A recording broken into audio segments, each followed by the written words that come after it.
You have to forgive me. Welcome back to the show. This is GH Today, and that was our video of the day. Producers and directors, please pay attention. Thank you very much, and notify me. It's now time for Court Today with Murtala.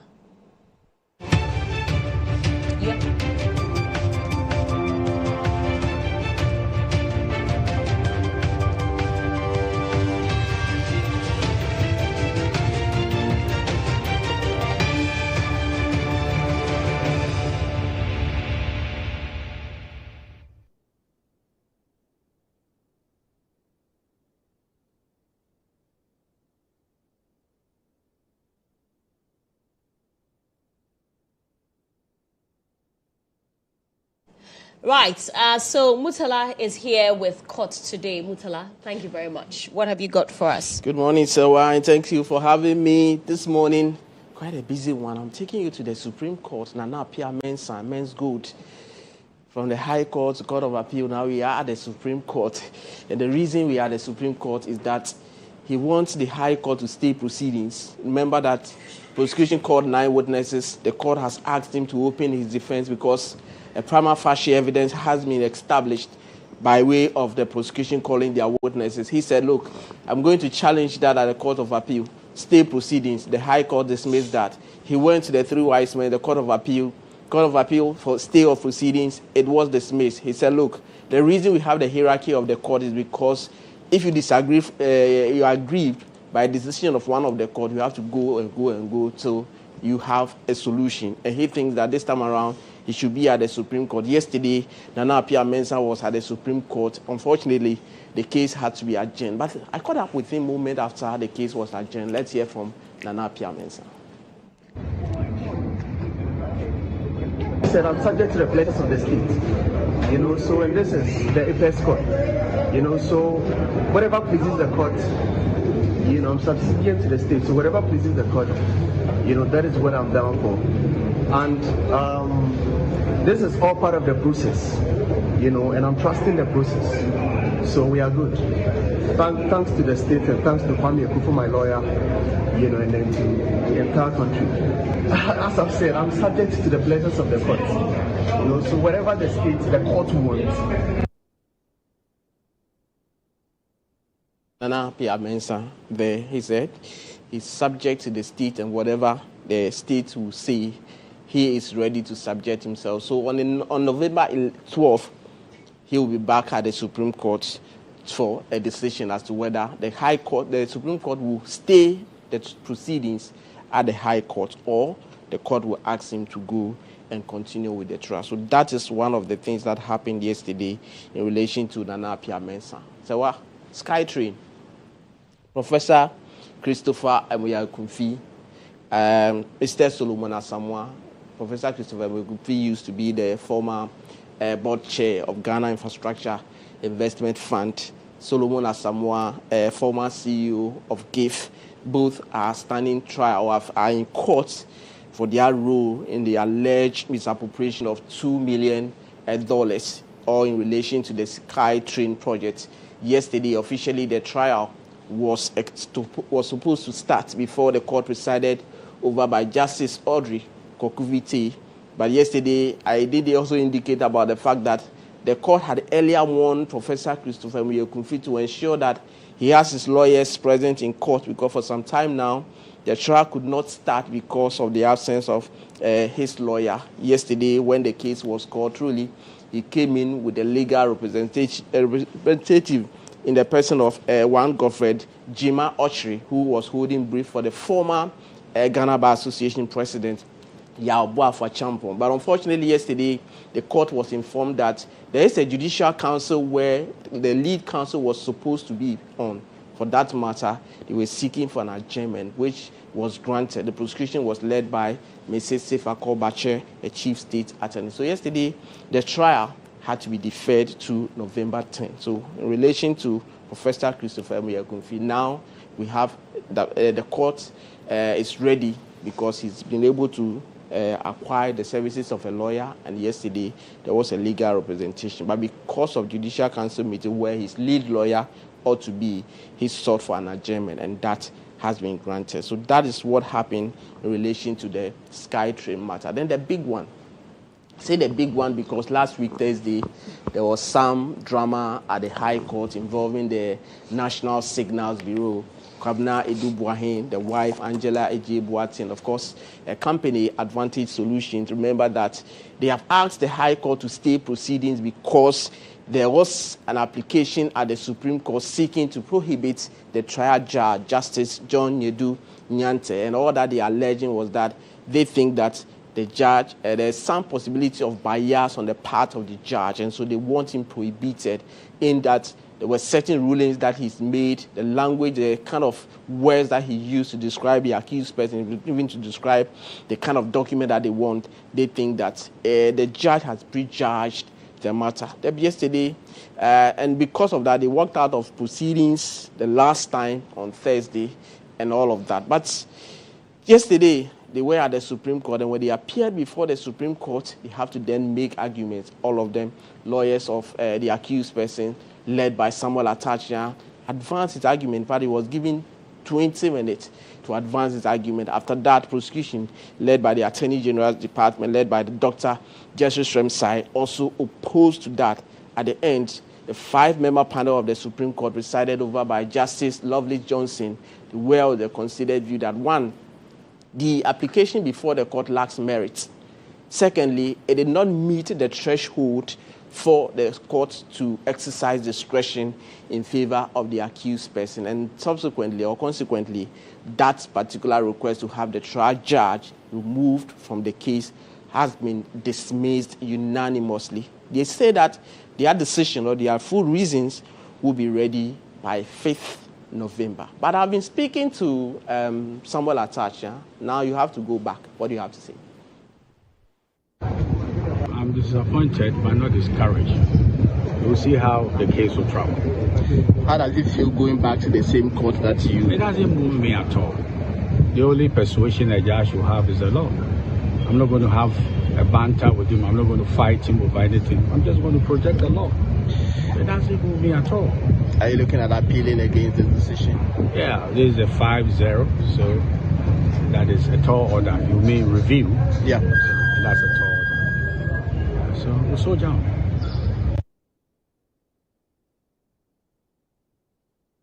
So Samuel Atachia, we'll soldier on. Ask him about the fact that whether he want to seek a review of that decision. And you think, look, 5-0, we are seeking a review. The possibility is that 2 more judges will be added, 7. If the 2 added even decide to go with you, you still will have 5-2. But he's saying that, look, they'll go back to the High Court. Interestingly, today at 1 p.m., that case will be recalled before the trial judge, the same judge that they want prohibited. And the business of the day will be that the second prosecution witness will mount the witness box and testify unless there's any other motion before the court for consideration. So one of the cases that we should also expect coming up is the Edu-Boahen case. Then the buffer stock, Abdul Hanan, we note that the Attorney General last time had a press conference, make the point that yes, there have been some misappropriations of funds and all of that. And what is interesting to know that this morning, Serwaa, the accused person will be the former boss of buffer stock, will be in court this morning for his plea to be taken. He has been slapped with over 20 counts, including stealing and all of that. This morning we'll be at the court to follow that. Then the National Service ghost name scandal. CB entry is also expected. On that, yes. He's expected in court He's expected today. in court this morning, also for his plea to be taken. You know that last week we had Gifty Owari present in court. Has she been able to meet her bail conditions? Yes, she did that the day before yesterday. Yes, she has been able to meet the bail conditions. So before then, where was she being held? She was with the NIB officials. Yeah. So on Monday, yes, the husband and then some of the lawyers appeared to come and complete the processes and all of that. So for her, I know for certainty that her bail conditions are through. So today, CB entry will have his turn before the criminal court 5, Justice Kizita Nako Akwashi, and he will be responding to some 14 counts, including stealing. Gifty was 5, right. Yes, and he will be responding to 14 counts, yes, in relation to that. So this morning, he's expected to also appear. So we'll have the buffer stock CEO and then also SCBA entry as well. Then the last one that I want to share with you is in relation to the Abyssine murder case, where Richard Appiah is standing trial for allegedly killing 2 teenagers at Abyssine. The court, presided over by Justice Ruby Aite, has ordered him to open his defense, and this morning he's expected in court to respond to the 2 counts of murder. As to whether he has something to say, we'll hear from that. What his position through his lawyer has always been is that Richard Appiah is not mentally sound or is mentally unstable. It's one of the things that the prosecution has disputed, because there has been some medical examination of him and all of that, and they think that the record shows that he's fit to stand trial. But their position is that Richard Appiah is not well. What is clear is that today will be before the court to respond to the charges. Okay, Murtala, thank you so much. You know, on Inside Out, we will be discussing a very sensitive matter. I do not know if you have heard of the story where a child's private part was very, burnt disturbing. with hot spoon How wicked for can bed it be? wetting. There are old people who are bed wetting. And a child. It is not new. Oh, Lord have Yeah, mercy. it is not I'm new. How cringing can because you- even as an Yeah. old person, You can't be even such a when wicked- hot water burns you small around your vagina. And then let alone this one, deliberate Oh act. my God. You sat down, thought about it, meditated, then you decided to punish the young girl this way. You can't be that wicked. And I think that the law enforcement agencies will take it up. I'll be waiting for her in court. Yeah, we're Definitely. waiting for Yeah, them we're in waiting court. for them in Arrange me. court. Thank you very much, Murtala, for bringing us court today.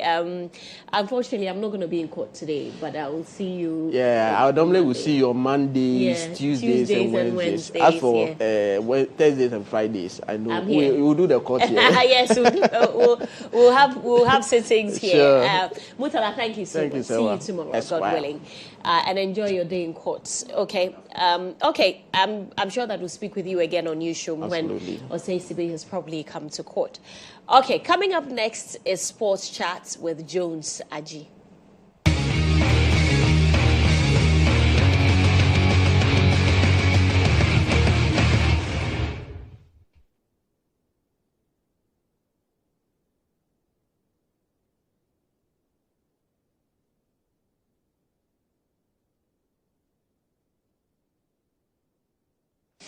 You're welcome back. It's time for Sports Chat. I told you earlier. And Jones is here. Jones, good morning. Good morning, good morning, good morning, good morning. What have you got? Just a good morning to my audience once again. We are pressing necks everywhere. And, Whose neck have you pressed? They are on social media. They know. Which people? Those who didn't go Have to you Mali won school. NSMQ before? Nope. Have you gotten to semi-finals before? Only one Miss school has ever won the National Science and Maths School. So you don't want to be that school? Wait, I'm just trying to tell you. You don't want to be that school. But you are here. This year, You win. you will see. You attempt to win. We would. Oh, please. We in the quarterfinals. Please, in the please, find somewhere to quarterfinals, sit. we are facing St. Peter's and University Practice. We'll beat them. We'll get to the semi-finals. Whoever comes, will beat them. If you don't beat them, what should we do to you? I'll shave my beard. The beard that I took 4 years to put together. If you don't win. Yes. But you know you won't win. So I'm talking about the quarterfinals, so not even the grand one. the grand. We'll get the sports ball. And with that, So you there's think this you- Maulian I met. Says that. Please tell Serwaa Oh, that. Lord have mercy, Jones, you think? No. Let me give you the phone and you read. Okay, read it. I'm listening. He's actually watching now. Tell her I'll crown her Mama Tugbe. It means Queen of Beauty. Mama what? Mama Tugbe. It's Mama Ewe. Tugbe. It's Ewe. Okay. Yes. It My says, mom is Ewe, actually. so- my regards to Serwaa when you go back. Tell her I want to be her friend, Cecil Agbota. And he just sent me a message now. I'm watching GH1 now. So say so. Please, I've done the job. You people, when I tell them, they're like, I'm selecting people. I have favorites. That's why I don't send their messages to you. Oh, so, I see. So Cecil is watching now. Okay, hi. Why are you calling him Cecil? Because he's a senior. Yeah, he's my senior from Molly School. Okay. All right. Hi, Cecil. Yeah. Thank you very much. So when is the crowning going to happen? Cecil, thank you so much. Thank you. I appreciate the love. You know, day in, day out, I get so much love from random people that I've never met, people who don't know me, have never seen me, but for TV or social media. So Cecil, thank you so much. I really appreciate the love. And I can't wait to meet you. Hey.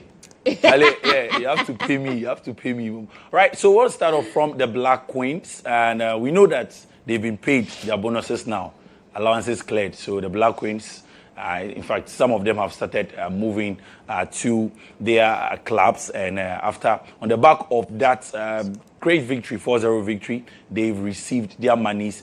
And then, of course, Coach Kim Lass has been speaking exclusively to EIB Sports. And he has revealed a number of things. First of all, he's talked about how he'll be watching the Women's League. And he believes that the Ghana Premier League Women's League is an exciting one. And he'll be staying to watch it. Yeah, I will watch many games. Like already in this weekend, in the first round, I will watch a couple of games Friday, one Saturday, and potentially another one on Sunday. And they're doing a great job here in this league, and there will be more players from the league in the future, absolutely, in the national team. But if it's gonna pop up one or two to the next camp, I don't know. We will see. It's a little bit up to them, but we can see that if I take, for example, I had an extra camp in Pram, and from that camp we have like 4 or 5 players that actually now have been in the team, even if they now have moved abroad. Of course, it's not perfect to be without training for 2-3 days. And we saw it a little bit in the first half. It was a little bit slow, but we spoke about it in halftime, and I felt that they stepped up and did a really great second half yesterday and scored 4 goals. Well, Kim Lass has also assured Ghanaians that in the next WAFCON, Women's African Cup of Nations, they are going to do a great job and probably qualify for the World Cup. In sports, you can never say that I can guarantee a goal or something like that. All I can guarantee is that we're going to do our best to make it even better. But there is like 5-6 teams in Africa that actually can win the tournament, and they're gonna sit in their country and in the front of the camera as well and say the same thing, that they're gonna do everything they can to win it. So of course it's gonna be difficult, but we are one of the teams that can doing it, and we're gonna do everything we can to play the final and try to win it. Well, let's head to the EFL Cup, where some results, interesting results, came from the EFL Cup. So Liverpool, they lost at home again. Yes, to Crystal Palace, 3-0. Was more of a youth side for Liverpool, but then they lost, and then there were some other games as well. Arsenal all in action, and so they've all made it to the next round of the Carabao Cup. And of course, we also saw Manchester City winning 3-1, and then Chelsea also had to leave it late, winning 4-3. In fact, they were leading 3-0, but then had to leave it late to win 4-3 in there as well. Also, we saw another Arsenal beating Brighton, as I said earlier, and then of course there were some other games. So let's look at the teams that have made it to, well, there you see Chelsea and the likes as well. Let's see some of the other teams that have made it to the quarterfinals of the Carabao Cup. So the fixtures for the Carabao Cup.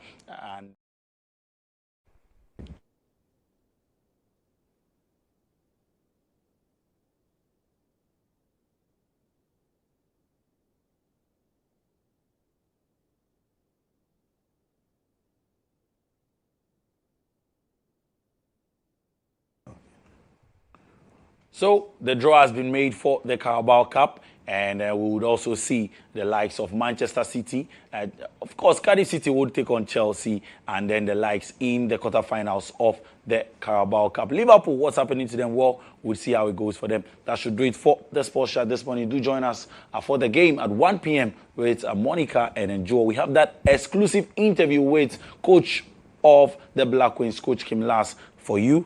Do stay tuned. I'm Jones, ADZI, and of course, we outside. Good morning to all. Have you? Mauli School, 75 years. No joke. Jules, thank you very much for bringing us Sports Chat. It's time for Inside Out, but I want us to play that report just before I start talking to IB.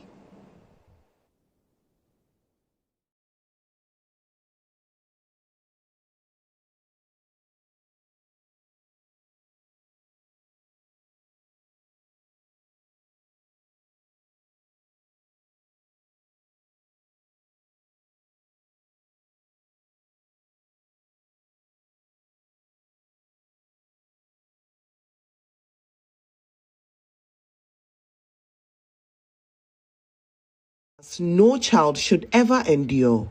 Severe burns allegedly inflicted by her guardian, identified as Aisha.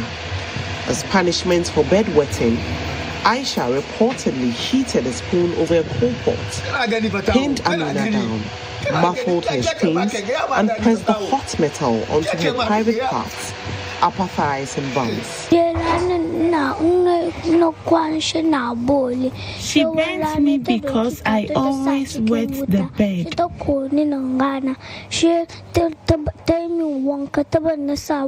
Amine's mother says her daughter was warned never to tell anyone, but her secret pain was discovered by a teacher at school, which led to a concerned community leader to report the case at the Kotobabi police station, leading to her guardian's arrest.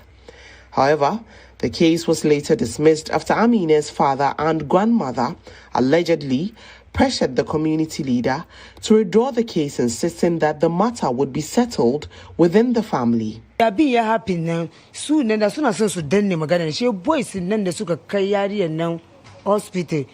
it happened, they wanted to cover the matter up, but some neighbors came to my daughter's rescue and rushed her to the hospital.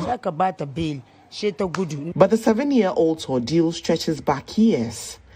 After her parents divorced, her father took her away as a baby, passing her from one home to another before she ended up with her current guardian, Aisha, who lives in Mamobi, Accra.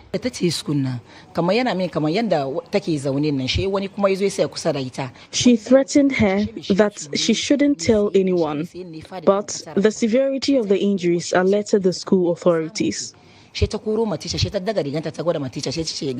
Salamatu, insists she only found out about the incident after a local imam mentioned it during a sermon that went viral on social media.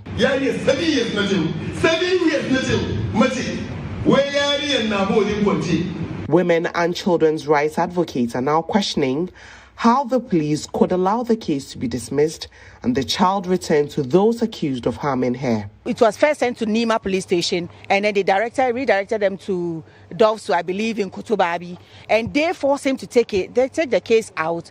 And he told me that he was forced to sign the docket or something so that the case will be taken out of the police station. Now, both the police and the family, because the police was telling him he's not family, and that is where I'm I don't understand. I'm confused. So I want this to be cleared.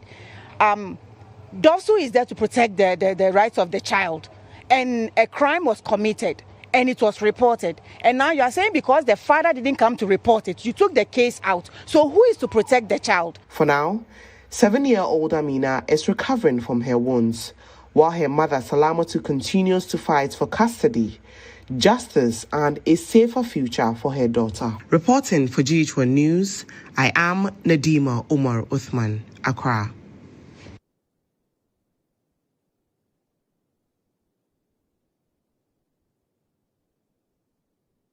Scars no child should ever endure.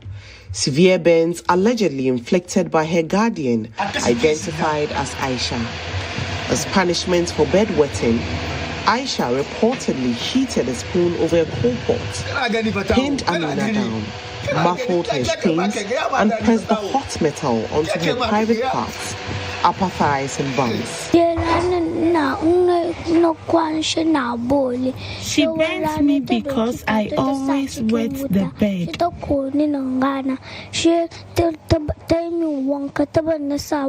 Amine's mother says her daughter was warned never to tell anyone, but her secret pain was discovered by a teacher at school, which led to a concerned community leader to report the case at the Kotobabi police station, leading to her guardian's arrest. However, the case was later dismissed after Amine's father and grandmother allegedly pressured the community leader to withdraw the case, insisting that the matter would be settled within the family.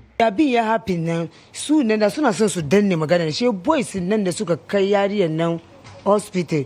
When it happened, they wanted to cover the matter up, but some neighbors came to my daughter's rescue and rushed her to the hospital. But the 7-year-old's ordeal stretches back years.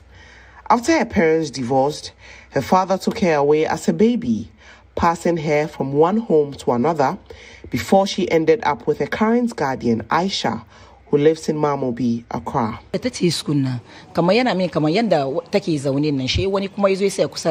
She threatened her that she shouldn't tell anyone, but the severity of the injuries alerted the school authorities. Her mother,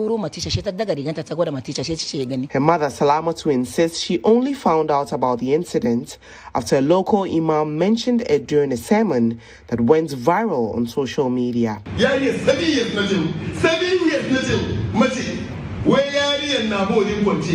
Women and children's rights advocates are now questioning how the police could allow the case to be dismissed and the child returned to those accused of harming her. It was first sent to Nima police station, and then the redirected them to Dovsu, I believe, in Kotobabi, and they forced him to take the case out. And he told me that he was forced to sign the docket or something so that the case will be taken out of the police station. Now, both the police and the family, because the police was telling him he's not family, and that is where I'm I don't understand. I'm confused. So I want this to be cleared. Dovsu is there to protect the rights of the child, and a crime was committed and it was reported. And now you are saying because the father didn't come to report it, you took the case out. So who is to protect the child? For now, 7-year-old Amina is recovering from her wounds, while her mother, Salamatu, continues. Right, so this is a very disturbing video, very disturbing story, no matter how you look at it. And I do not expect anyone at all to justify that. In fact, even if someone who is old enough to take care of themselves bedwets, it is not something that you punish them for, because nobody likes to bedwet. Nobody, absolutely, even kids, when they bedwet, they're embarrassed about it. So for a 7-year-old to bedwet, I mean, in some circles, it's actually normal, because they're still trying to get used to having to wake up at dawn to use the washroom. And all of these things, most times it depends on how they are brought up. Some people are not reminded to get up at every time, to go to the washroom, take a piss or pee before they come to bed at night. A lot of things contribute to bedwetting. Some even medical. So under no circumstances must you inflict any harm or pain on anybody because they bedwet, let alone a child, 7-year-old, and you, Aisha, or whatever you call yourself, you had the mind to take a spoon, heat it up in fire. It means that it's something that you have actually been thinking of doing to the child. And I know, I really hope that, something is done about it. Ibrahim Al-Hassan is the producer of the show. Ibrahim, before I come to you, Bright Apia is on the phone. And, I've been spending time just before you came in, going through the Children's Act. And I really hope that Bright takes this up, because he actually can take it up and report it, because once you have knowledge of a child abuse, you can actually report it to the relevant authorities. Bright, thank you very much for joining us. He's the Executive Director for Child Rights International. Thank you very much for your time. I'm sure that you've seen the story. Your initial thought. Yes, well, we've seen it, and there are a few things that is running through my mind. The first has to do with understanding the background of the child, to be able to know what exactly makes the child to bedwet. And I think you nailed it. Just as you mentioned, there are different circumstances that will lead the child to go through that. And listening to the brief story of her, clearly shows that at the point there wasn't any parental guidance because of the kind of home that she was coming from. So because of that, there's no any control systems. And I was doing this work for a while. Don't think that her situation will amount to any medical condition, but just that the parental absence is something that has really contributed to that. So the first thing that we expect that should be done when the matter was reported is for the system to be able to obtain a social inquiry report on the child to be able to direct how things can be done. So I wasn't expecting that the police would take that bold step to say that because you are not a parent or you are not a guardian, you cannot take up the matter. Because in the law, there are different people who can assume responsibility for a child, including you and I. We have people who are caregivers. We have people who are fit persons. And these are legitimate people who, matters of this data, they can report it. And anybody can act as a fit person once you put yourself in that position that you want to assume that responsibility. And that also comes with a certain level of responsibility where when something happens, you can also be held responsible. So for a person to decide that I want to take the matter to the police station, it means that the person has put him or herself in a position that if something goes wrong with a child, he or she can also be held responsible. So I don't see the reason why the police want to say that they don't want to accept the report from that particular person. So it makes it a bit difficult. But just as you've mentioned, we're following up to see what can be done in respect to this particular case, because I know that the DOPSU, the head of the DOPSU now is so sensitive about matters of this nature. So I'm a bit surprised why they took that kind of step. But whatever it is, if we get any feedback, I'm sure I will still make it available to your team. All right, thank you very much. Bright Appiah is the Executive Director for Child Rights International. IB. Well, this is like the umpteenth time that we're telling such stories. It's about 5 cedi thefts of a child belonging to either the mother directly or somebody else, and they think the punishment is either to inflict blade wounds or insert pepper into some part of their bodies or use some metallic object to inflict pain on these kids. And the stories have become one too many. Bedwetting. We were in class 5. We had a maid, a young lady who was still bedwetting. Class 5. She was not subjected to it. It's a medical condition then, so then the solution could have been medically. 7-year-old young girl. Go and find out. In the same school that she attends, the grandmother that inflicted this pain on her should go there and find out how many more of the colleagues in the same class that she's in who are still bedwetting. There's a way around it. So for you to think that scalding the child, burning the child, inflicting wound on the child as the solution is what's befuddling. But I'm much more disappointed in the police, because this case got to their attention. A report was made to the police. But guess what? They said, let's go home and settle it.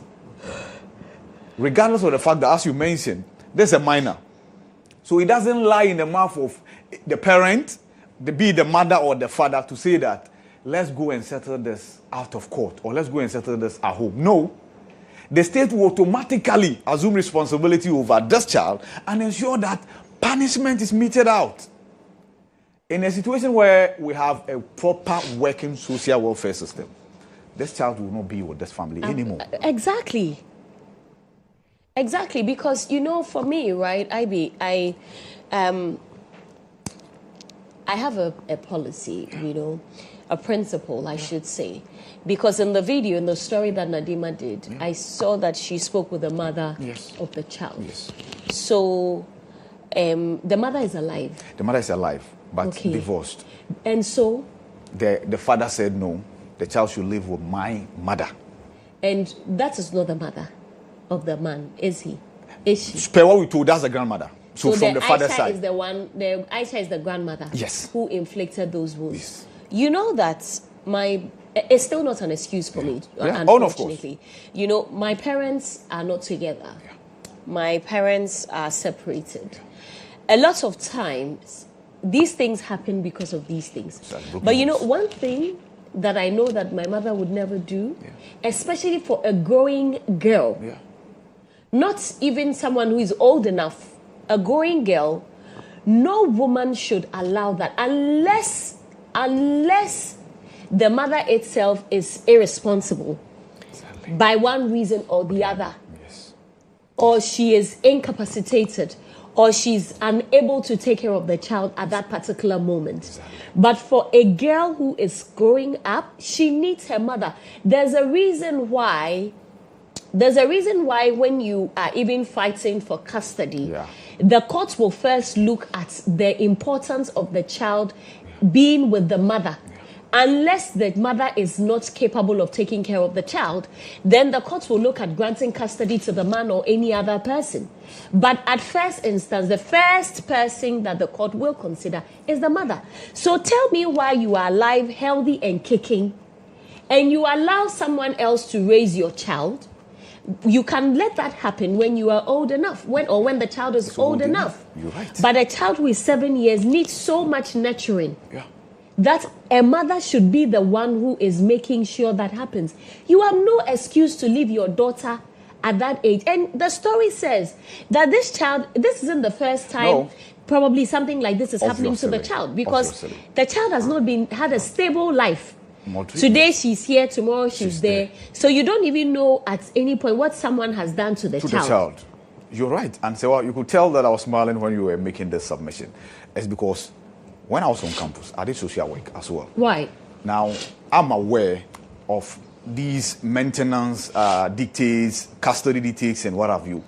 The principle is that unless the child is old enough, I'm talking about girl child, is old enough to take care of herself, the default decision is that she should live with the mother. Even in case of divorce, the default decision is that because it's a girl, go and live with your mother, because it is the mother who understands the proper upbringing of this young girl. So yes, I can fault the mother for not fighting enough. What I'm sure happened was that after the divorce, the family just sat down. Okay, the man is the head of the house, right? So she says, I'll take care of my daughter. Go away. And she gave up. No. And I agree with you that no woman should give up in that instance. Yes, you can talk about the financial constraints and what have you, but this is your daughter. And trust me, if she had insisted, the worst that would have happened would have been that, let's go to Dofsu, right? And the default judgment will have been, this young girl should stay with the mother. She's just 7. Until she's mature enough, even that they pose a question. Even in custody battles, they put a question to the child. Who do you want to live with? Exactly. And that matters a lot. And the opinion of the child is taken very much into consideration. That is it. You know, we can also lose sight of the fact that some mothers are plain irresponsible. Yeah. They are bad mothers. But unless we are being told that is the situation here, for her to acknowledge what is happening and know what has happened to her daughter, it means that she's very capable of taking care of the child. At least fight. That is it. Fight and not win. That's it. And then But if you don't fight, which, to be very honest, without prejudice, we do not know whether she fought or not, but it doesn't look like she fought. If she fought, she will have won. Yes. The law is on her side. Everything is on her side. If she fought, she will have won. And of course, we talk about ignorance as well. And this, of course, this certain is my community. when I say my community, I get what the you setting mean. is the Zongo Yes, setting, right? yes. So I understand there's a lot of lack of knowledge about some of these things. But if you take it up, obviously you get somebody to step in for you. Fight for the custody of your young daughter. Yeah. Yeah. And we are saying this because it's not a story in isolation. It's happening across board. It's been happening. And, this story just opens up a lot of, cans because, we have a lot of work to do. Oh, yes. These are basic things that people do not know that they can be protected from. Yeah. And these things are happening. You see, and this child is going to grow up and she's going to be so scarred. Oh, yes. And think that, my mother didn't fight for me enough. Exactly. Because I was telling you a story that even though my parents are divorced, they divorced when we were very young. Wow. You're not going to take my mother's children away from her. She won't let that happen. I know your mother. She would never allow that to happen. She won't let that happen. Yes. Even though, to be fair to my father, I haven't been told of a situation where he wanted us at all costs. Yeah. But I know that even if he did, my mother would never let that happen. And look at the job she did. You are here. Exactly. But that's because, she has a responsibility. You have and once again, and this may sound very controversial, if you are not ready to have kids and take care of them, don't give birth. It is not so difficult. Yeah. Don't give birth because you can actually sit down and decide to have a child and bring a child into this world. If you think you are so busy or you have something that you cannot give up or you cannot do this or that for your child, please keep your children in your where's the place?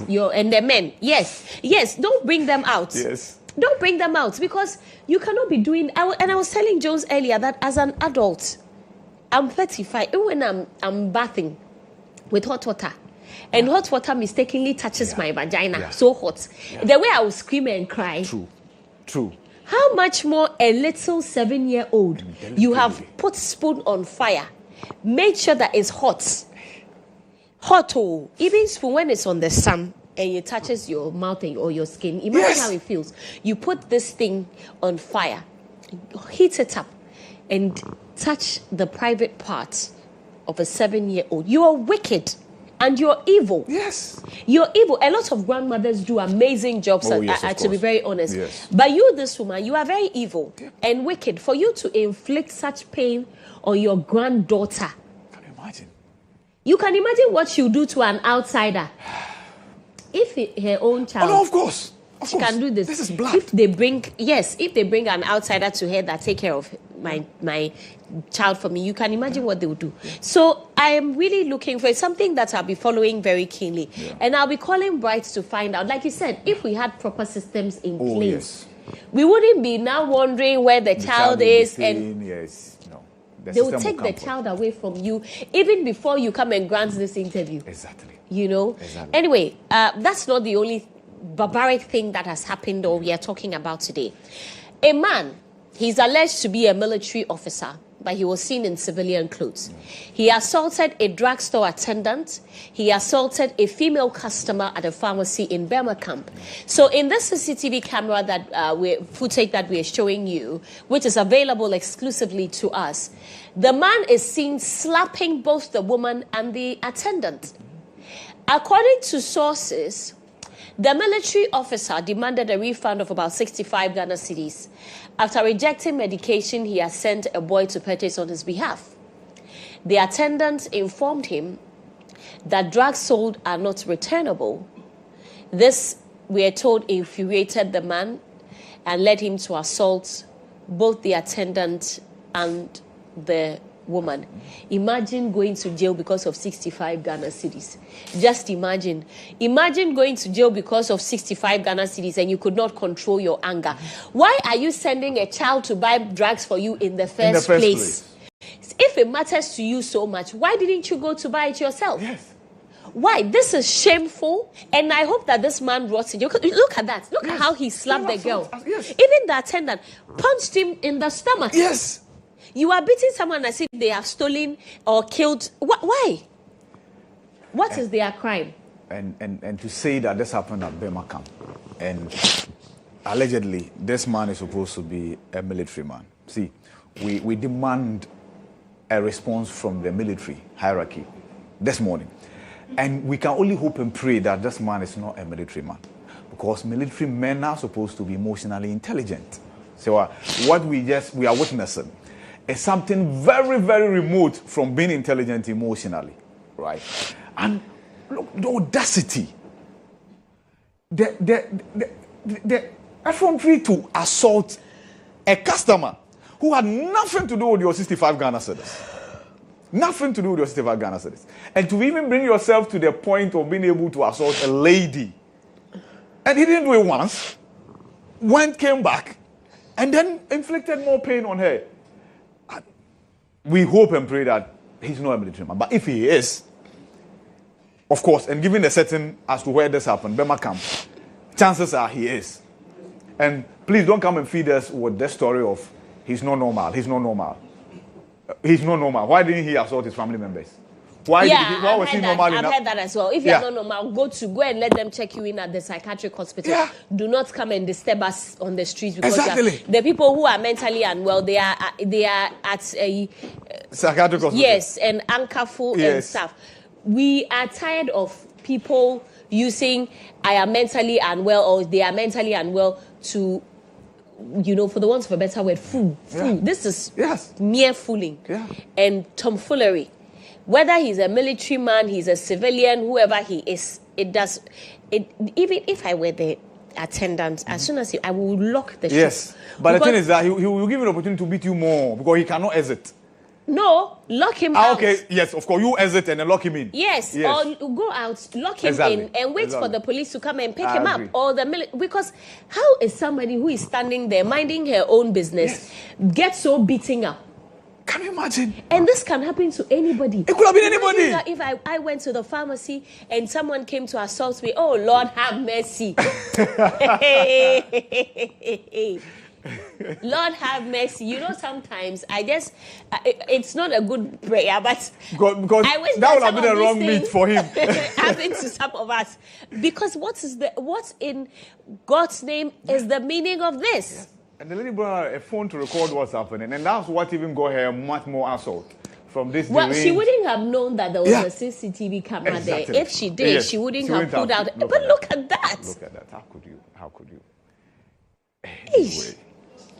Anyway, so we expect to hear from the military. Well, yes, I really hope that we do. And the police should go for him this morning. Yes. And the individuals who have been assaulted should go and lodge a complaint. Just look at that. This man, if he had a gun, he would have fired. Exactly. Yeah. So even if it's a mental problem, then the military have failed. You people need to check your anger issues. So when you go to, you have the chance, visit in Sawam. Yes. Visit the police stations and the prisons, and you find out what the non-control of anger has led many people to. Because you couldn't control your anger, you are going to jail. Yes, of course, obviously. Over 65 Ghana cedis. Yes. And like I said, why are you sending a child to go and buy you drugs? Why? And if the one they are giving you is not the one you want, then you tell them that this is not the one I want. How difficult should this be? And then you come and see, and he came with anger. And I'm not sure he was willing to listen to anybody, because his posture didn't look like somebody who was willing to listen and explain things. You bought drugs from drugstore, it's been sent to you at home. Only God knows what might have happened to the drug, and you want to return it and then take back your money. Which pharmacy shop will do that? And when they say no, this is the results. Well, Ivy, thank you so much. Stay with me. The guests are here. We'll get into the conversation. Quite a number of things have happened. So the minority say they will not allow the vetting of acting Chief Justice Paul Bafuboni until all matters surrounding the suspended Chief Justice, now dismissed, right, Gertrude Tokono, has been resolved, because they say that per their standing orders, once a matter is before the court, it has to be resolved. As to whether they will be successful with this action of theirs is almost impossible, I must say. I mean, you are a parliamentary correspondent. You know that it's because the kind of votes that they even need to make sure this happens, they don't have it. They don't have the numbers to make this happen. So, we'll talk about that. We'll talk about ECG as well. And then if there's time, we will talk about the banning of champagnes as a measure of fighting galamsey. Has it ever been legal? No. Like to fabricate those things because obviously, apart from galamsey, what else do you use champagne for?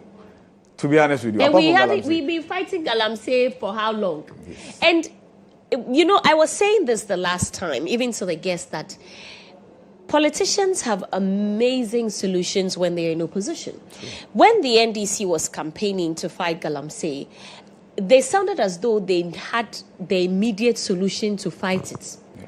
So I mean, it's not been a year yet, but I really was hoping to see like some very drastic decisions and measures in place. But it appears that they are all doing the same thing. And you might try Makwe. We'll come back very shortly. Stay with us. That was good. But that's what they are doing.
Let me tell you what the extra is all about.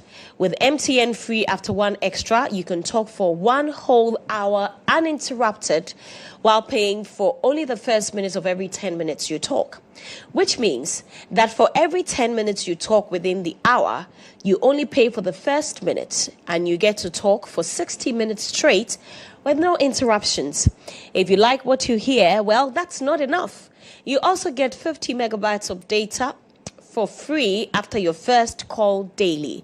So you see, now's the time to talk extra with the people you love. To subscribe to MTN Free After One Extra today, just dial *550#. I repeat, *550# and follow the prompts.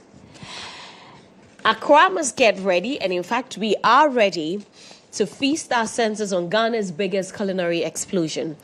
On 13th December 2025 at the Good Park Accra Mall, there's going to be an Asanka Fair presented by Osei Kromedwianepa in partnership with the EIB network, that is GHOne TV, Star FM, Kasapa FM. This isn't just a food fest, it's a cultural movement. Tickets are selling out fast. Visit www.edwianepa.com or dial *714*703# on all networks. I repeat, you can get your ticket from www.edwianepa.com or dial *714*703# on all networks. Tell a friend to tell a friend that Fufu Party on a Pack is happening on the 13th of December 2025 at the Good Park Accra Mall. Be there. Changing your baby's diaper regularly, especially after they poop or every 2 to 3 hours for newborns, helps prevent rashes and infections. Always wipe front to back, especially for girls. Clean gently with water or mild baby wipes and allow the area to air dry before putting on a fresh diaper. Wear your baby in Flora Kids baby diapers and keep your little one dry and comfortable for longer. Flora Kids baby diapers are highly absorbent, gentle on delicate skin, and can keep your baby dry for up to 12 hours. You can call 0243-033-033. I'll take the number again, 0243-033-033 to become a distributor. Are you a young entrepreneur, a woman building something remarkable, or running an SME ready to expand across borders? This, then, is your moment. Under the patronage of His Excellency John Mahama, the President of the Republic of Ghana, in partnership with the Africa Continental Free Trade Area Secretariat, the Africa Prosperity Network, they present the Africa Prosperity Dialogues 2026 under the theme, Empowering SMEs, Women and Youth in Africa's Single Market, Innovates, Collaborates, and Trade. This all-important African meeting takes place at the Accra International Conference Center from the 4th to the 6th of February 2026. The 3-day Africa Prosperity Dialogues will be accompanied by the Project Afrique exhibition, and the event will culminate with the Africa Prosperity Champions Awards and Gala Dinner at the Kempinski Hotel on 6th February 2026. Network with leading investors, access real funding, and learn how to trade across Africa's market of 1.5 billion customers. This isn't just another conference, it's your avenue to continental success. Register now at africaprosperitynetwork.com or WhatsApp +233 536 098 325. Africa Prosperity Dialogues, where business and political leaders meet to drive Africa's single market. The St. Andrews Senior High School has got notice for all of you. The St. Andrews group of schools are all part of the free senior high school program this year. However, they have new names on the self-placement platform. 1. The St. Andrews SHS in Asimfusu. On the new platform, is called the self-placement platform, I beg your pardon. It's called the St. Richard's SHS Asimfusu. 2. The St. Andrews SHS Mankesim is now St. Luke SHS Mankesim. 3. The St. Andrews SHS Dunkwa Onofing is now Mount Hebron College Dunkwa Onofing. 4. St. Andrews SHS Shama is now Golden Gate SHS Shama. 5. St. Andrews SHS New Edubiase is now Lighthouse SHS New Edubiase. And finally, the St. Andrews SHS Sefi Asawenso is now called St. Benedict SHS Sefi Asawenso. The public is hereby being notified to find the new names on the self-placement list and choose the schools accordingly. Boarding facilities are available and everything is free. You can call them on 0244 696911 or 020-789-1004. And I have a few more to go, but I'll come back because I know that my guest is already tired of hearing me talk. I'm joined this morning by the Member of Parliament for Afajato South, Frank Efriye. Thank you very much for joining. We're expecting MPP MP Isaac Bamonyako Esquire. But before then, you're welcome once again. So tell me, what's the reason why MPs don't go to Parliament? Why don't you attend sitting? The reason why you were voted into power. Why don't you go? I think that it's important before then to say good morning to my cherished constituent, your good self, and then our global viewership. It's also important for to put into context this particular question, because your correspondents will very much tell you that a good number of MPs pay particular attention to their work, both on the floor of the House and at the committee level.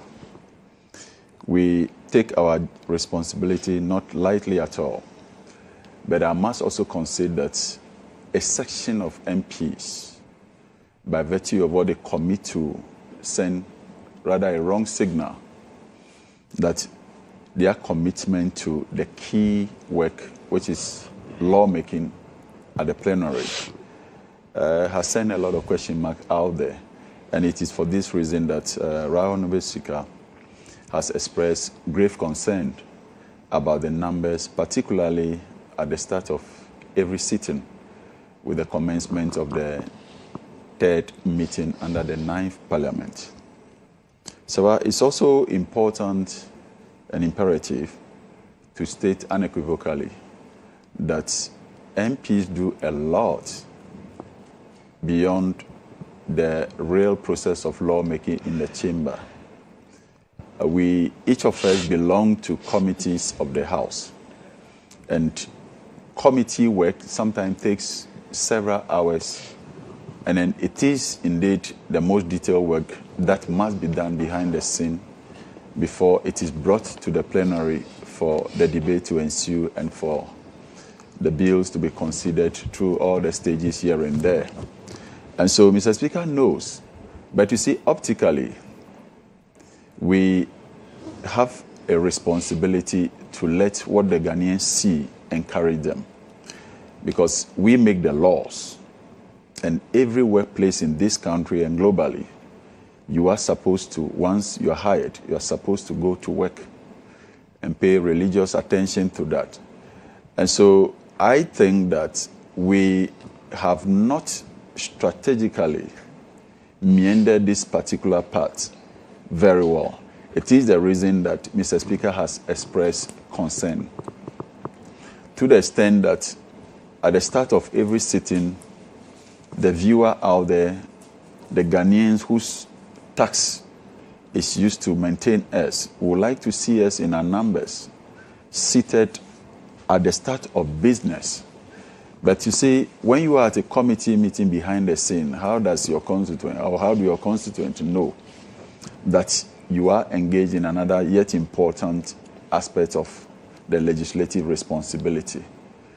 When you travel without permission, how does the Speaker get to know that you have traveled for maybe a very important and valid reason?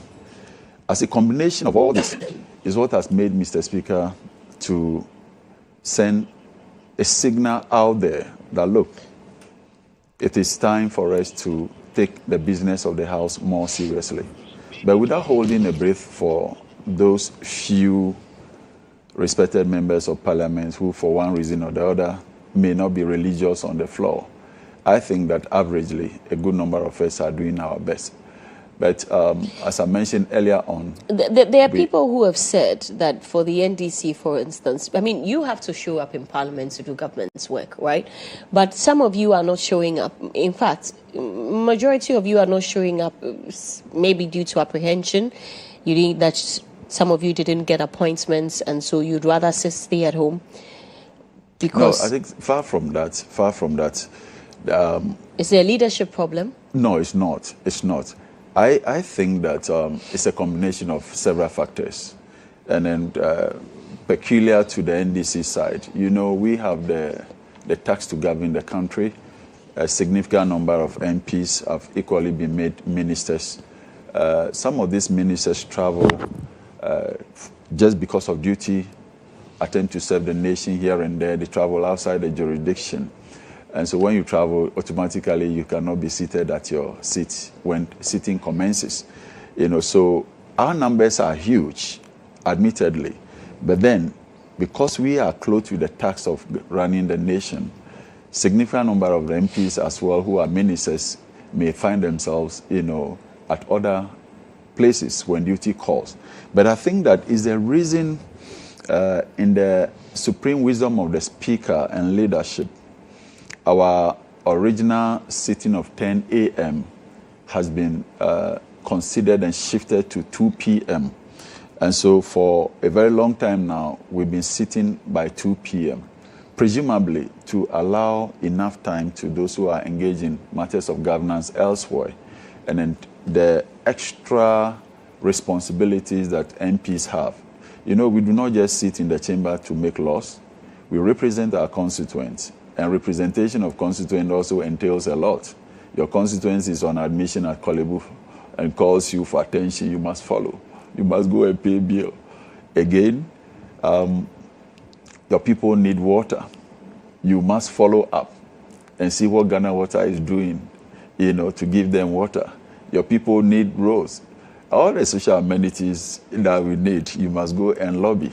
You can't be seated at one place. It's a competitive space. And ensure that these things will come just like the fall of manna to your constituent. So we must address our minds to those aspects also.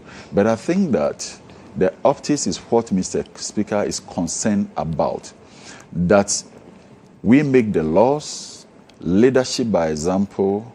We must show to the ordinary Ghanaian that we have the moral basis to question all other public and civil servants as to whether they pay religious attention to their duties. And so if that is missing, then we must definitely check ourselves. And I am happy that our own standing orders have made sufficient provision for members who deliberately absent themselves from their responsibilities.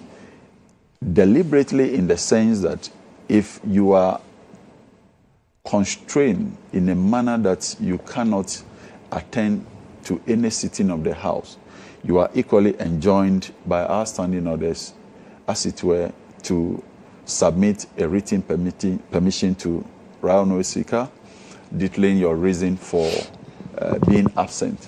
And so when you do this continuously, when you absent yourself continuously for 15 sitting in a particular meeting, you see, is it continuously, consecutively, or just missing sitting for 15 times? Because I thought that the Speaker clarified that it's not consecutive, it is just missing, so it doesn't have to follow. Yes, so I mean cumulatively. Oh, cumulatively okay, right. for Yes, cumulatively. 15 sitting in a particular meeting. Then of course, Speaker reserves the right to refer you per our standing orders as enshrined in Order 16, 1 and 2, to Privileges and Immunity Committee. And indeed, if the committee's work so clearly shows that, look, you have no cogent reason for absenting yourself without even written permission, then of course the House, through Mr. Speaker, will now decide if by virtue of that you have vacated your seat, and then the needful will be done. So I think that we have sufficient remedies, and then we have sufficient cures for this issue of absenteeism. Let me use your platform, of course, a cherished platform, global viewership, to appeal to our colleagues that we must first of all do what is most important, and that is key. The signal we send out there is what will make the ordinary Ghanaian to pay attention to what they also do in their offices. And I think that for us as a nation, we are blessed to have a speaker like Right Honorable Axe Bagbin, someone who has gone through the mill, has been an ordinary MP like me before, has been a minority leader, has been a majority leader, and has now ascended as a high throne. You know, even when the odds were against him, we've never seen in a long while that his party that he was affiliated to previously was in opposition, and he got elected. With the supporters of our colleagues on the other side of the aisle, they will not admit it openly. But I think he was not in parliament there, so he was not part. So it clearly shows that this is a man of substance. This is a man who speaks as it should be, and he has the nation at heart. That is why he's not prepared, to cover wrongdoings or cover any MP who is not paying attention to his or her responsibility. And I think that we need to celebrate him on that score. So all in all, we expect that if there are no substantive changes, very clear shift in position by some of these MPs who have been identified as paying lackadaisical attitude to their work, then of course the sword of justice must cut, regardless of party coloration. I think that is my position on this subject matter. All right. Let's welcome also the Honourable Member of Parliament for Ifya. Right. You're welcome, Isaac Bwamanyako Esquire. Thanks for coming. But before I take your submission, you weren't here, but he was here, Honourable, and we're talking about the alleged military man who has now been confirmed to be military, of course, but was seen in civilian clothing, assaulting a pharmacy customer and pharmacy attendant. We are now told, and we have a video, the man has been arrested by the military police, and that's it on your screens there. I could not wait for this moment, and I'm very, very happy that it has happened, that he has finally been arrested. So, yeah, back. I think that is the rule of law in motion. The principle that we are all equal before the law. In fact, the first time I saw the video, I told myself, this man, I don't think he's a military man. Because given the kind of training that they undergo, the kind of discipline and order that we know them to be associated with, I saw the videos and I said, look, this should be a self-acclaimed military man. But it's now panning out to be like he's a real military man. Then, of course, we must go a notch further to find out if psychologically or it's okay. Because the videos were just too horrendous. You never wish that even on your worst enemy. But it also brings into sharp perspective the attitude of Ghanaians. Look, in that particular shop, pharmacy shop, there were as many as 4 or 5 people.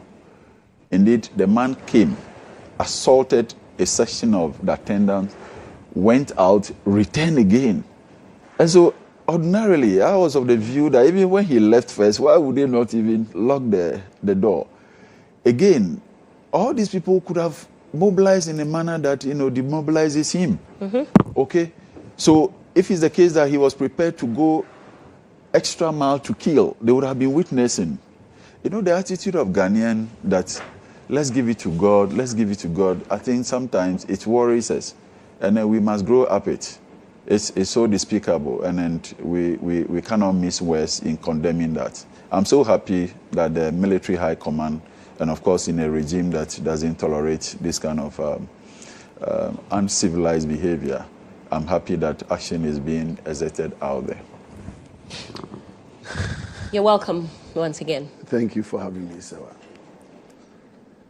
Yeah, so let me say a very good morning to your cherished viewers, also to my colleague, Member of Parliament, Frank, a very dedicated Member of Parliament for Afajatu, who is always in the house. Thank you. To do business.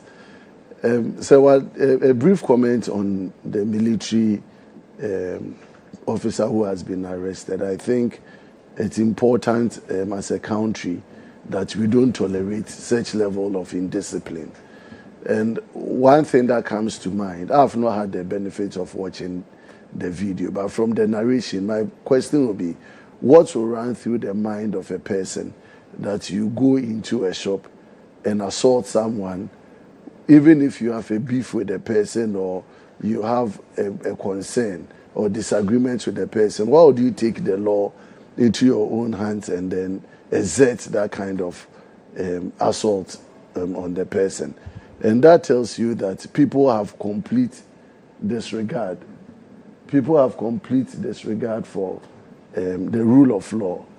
And so I think we should take advantage of this particular situation and give the highest level of punishment to such people. Because, you see, as a country, people don't believe that the law works or the law can bite as hard as it should be. And it's because when people do such indisciplined acts, it is easier for them to get themselves away from the law, because someone will call, they have connection with an individual somewhere, and so it becomes much ado about nothing. And that has bred this kind of indiscipline among our populace. And so I believe that with this clear thing, it goes beyond the military. The military would have their own internal code of ethics and conduct that will speak to how they want to treat it. But ordinarily, after the military have gone through their processes, the person should be handed over to the Attorney General, so that criminal prosecution, of course, would be initiated against him. And then, again, when the issues even go to court, how quickly do we get these things resolved? How quickly do we get the court to pronounce judgments on such matters? In any developed country, when trial begins, in a matter of 2 weeks, they are able to conclude, and then judgment is pronounced. And so the more we allow these cases to go through without early judgment, it also doesn't give confidence to the Ghanaian people. And so briefly, I think that we condemn the action with the contempt that it deserves, and then it's important that we stop such people from those callous acts.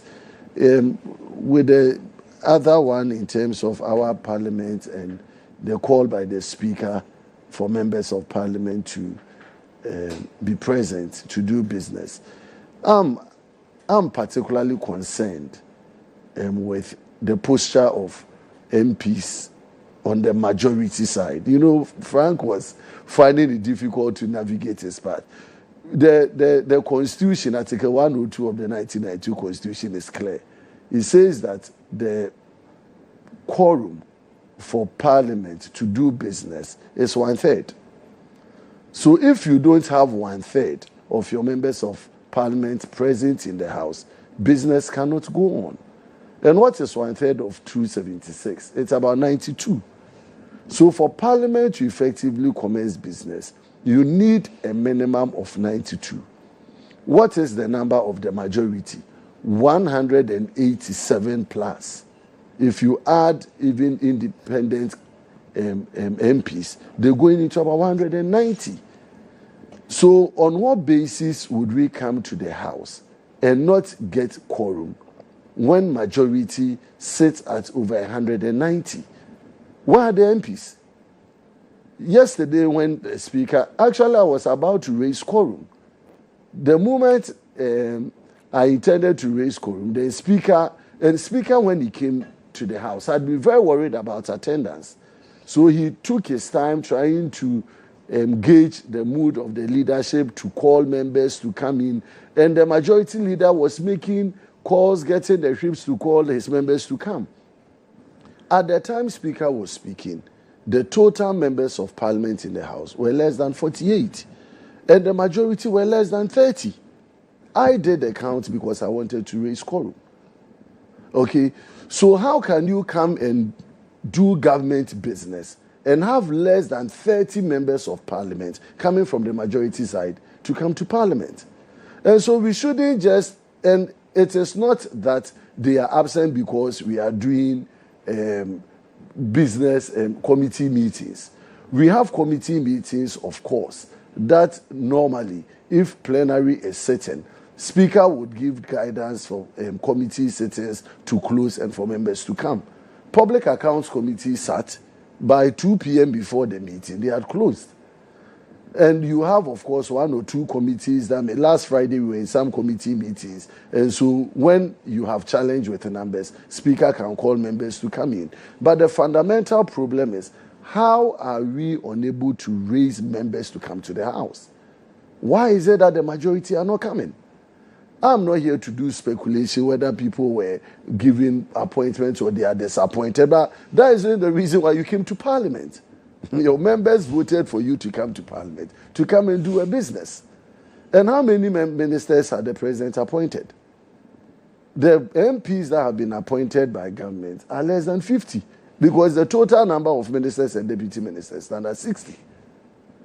So if you have 190 and 50 or less have been given appointment into ministerial role or position, you have still about 140 members. Why is it difficult for them to raise 92 to come to the House? It doesn't suggest that the minority also don't have people who absent themselves. But the point is that if you, the government who is supposed to prosecute business, you cannot come to the House to do business, why would members on the minority not look up to such behavior and activity? Because if you are not serious to do business, why should we come and assist you do your business? And so I think it is a very important call. As he indicated in our standing orders, Order 16, if a member absents himself for more than 15 times, the Speaker has the right to refer members to the Privileges Committee. A determination is made, and then the House can take a decision whether the member should vacate his seat. But importantly, I think as members of Parliament, we owe it a duty. This is our job.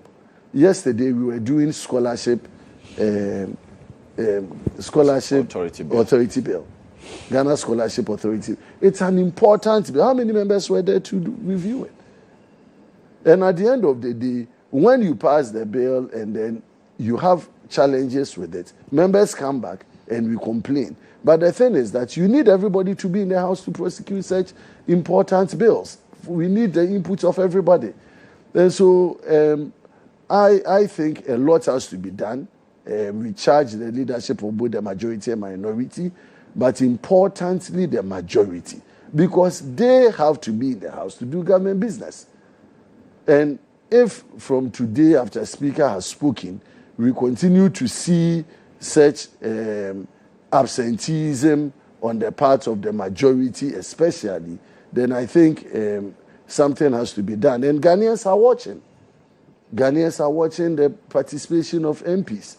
Did Ghanaians give the mandate to the NDC to absent themselves from Parliament? Was that the expectation of Ghanaians when they voted for the NDC?